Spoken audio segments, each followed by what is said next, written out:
ਅੱਜ-ਕੱਲ੍ਹ ਪੰਜਾਬ ਦੇ ਕਬੂਤਰਬਾਜ਼ ਹਜ਼ਰਾਤ ਕਬੂਤਰਾਂ ਦੀ ਛਤਰੀ ਦੀ ਵਜ੍ਹਾ ਤੋਂ ਪਰੇਸ਼ਾਨੀ ਦਾ ਸ਼ਿਕਾਰ ਨੇ।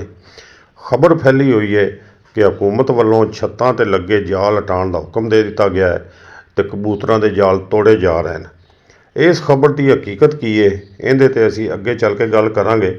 ਪਹਿਲੇ ਸਾਡੀ ਜ਼ਿੰਦਗੀ ਵਿੱਚ ਕਬੂਤਰ ਦੀ ਅਹਿਮੀਅਤ ਦਾ ਜ਼ਿਕਰ ਹੋ ਜਾਵੇ। ਪੰਜਾਬੀ ਸ਼ਾਇਰੀ ਵਿੱਚ ਵੀ ਕਬੂਤਰ ਦਾ ਬਹੁਤ ਜ਼ਿਕਰ ਮਿਲਦਾ ਹੈ। ਖਾਸ ਕਰ ਲੱਕੀ ਕਬੂਤਰੀ 'ਤੇ ਕਈ ਗਾਣੇ ਮਿਲਦੇ ਨੇ।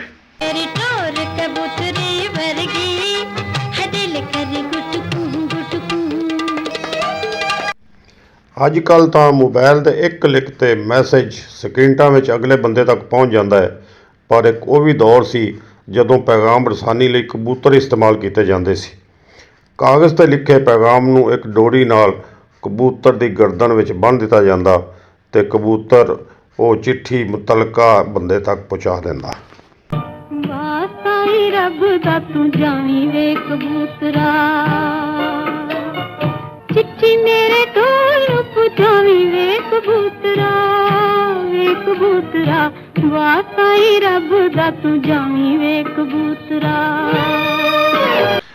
ਬਜ਼ੁਰਗਾਂ ਦੇ ਮਜ਼ਾਰਾਂ ਤੇ ਗੁੰਬਦ ਉੱਤੇ ਬੜੀ ਤਾਦਾਦ ਵਿੱਚ ਕਬੂਤਰ ਰਹਿੰਦੇ ਨੇ। ਮੱਕੇ ਤੇ ਮਦੀਨੇ ਵਿੱਚ ਖਾਨਾ ਕਾਬਾ ਤੇ ਰੋਜ਼ਾ ਰਸੂਲ ਸੱਲੱਲਾਹੁ ਅਲੈਹਿ ਵਸੱਲਮ ਦੇ ਆਸੇ-ਪਾਸੇ ਇਹਨਾਂ ਦਾ ਬਸੇਰਾ ਹੈ। ਲੋਕ ਸਵਾਬ ਦੀ ਨੀਅਤ ਨਾਲ ਕਬੂਤਰਾਂ ਨੂੰ ਦਾਣਾ ਦੁਣਕਾ ਪਾਉਂਦੇ ਨੇ। ਕਈ ਲੋਕ ਘਰਾਂ ਅੰਦਰ ਕਬੂਤਰ ਪਾਲਦੇ ਨੇ। ਕਬੂਤਰਬਾਜ਼ੀ ਦੇ ਮੁਕਾਬਲੇ ਹੁੰਦੇ ਨੇ, ਸ਼ਰਤਾਂ ਲੱਗਦੀਆਂ ਨੇ। ਉੱਚੀ ਤੇ ਲੰਮੀ ਉਡਾਰੇ ਵਾਲੇ ਕਬੂਤਰਾਂ ਦੀ ਬੜੀ ਦੇਖਭਾਲ ਕੀਤੀ ਜਾਂਦੀ ਹੈ। ਉਹਨਾਂ ਨੂੰ ਤਾਕਤ ਦੀਆਂ ਖੁਰਾਕਾਂ ਦਿੱਤੀਆਂ ਜਾਂਦੀਆਂ ਨੇ। ਕਬੂਤਰਬਾਜ਼ ਲੋਕ ਘਰ ਦੀ ਛੱਤ ਉੱਤੇ ਵੱਡੇ ਵੱਡੇ ਉੱਚੇ ਲੋਹੇ ਦੇ ਜਾਲ ਬਣਵਾਉਂਦੇ ਨੇ। ਛੱਤਾਂ 'ਤੇ ਕਬੂਤਰ ਉਡਾਉਣ ਵਾਲਿਆਂ ਕੋਲੋਂ ਆਂਢ ਗੁਆਂਢ ਦੇ ਲੋਕ ਪਰੇਸ਼ਾਨ ਵੀ ਹੁੰਦੇ ਨੇ। ਮੁਹੱਲਿਆਂ ਵਿੱਚ ਲੜਾਈ ਝਗੜੇ ਵੀ ਹੁੰਦੇ ਨੇ।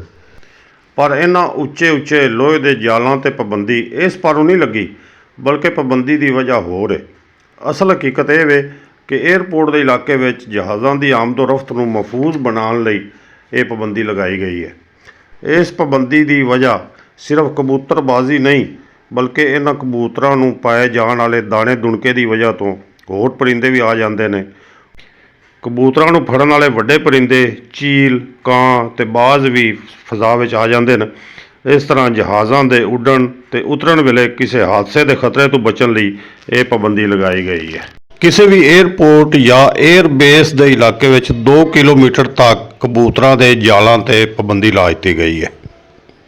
ਏਅਰਪੋਰਟ ਦੇ ਇਲਾਕਿਆਂ ਤੋਂ ਹਟ ਕੇ ਜਾਂ ਪਿੰਡ ਥਾਂ ਵਿੱਚ ਐਸੀ ਕੋਈ ਪਾਬੰਦੀ ਨਹੀਂ, ਕਬੂਤਰਬਾਜ਼ੀ ਹੋ ਸਕਦੀ ਹੈ। ਇਸ ਕਰਕੇ ਵੀਡੀਓ ਨੂੰ ਲਾਈਕ ਅਤੇ ਚੈਨਲ ਨੂੰ ਸਬਸਕ੍ਰਾਈਬ ਕਰ ਲਓ।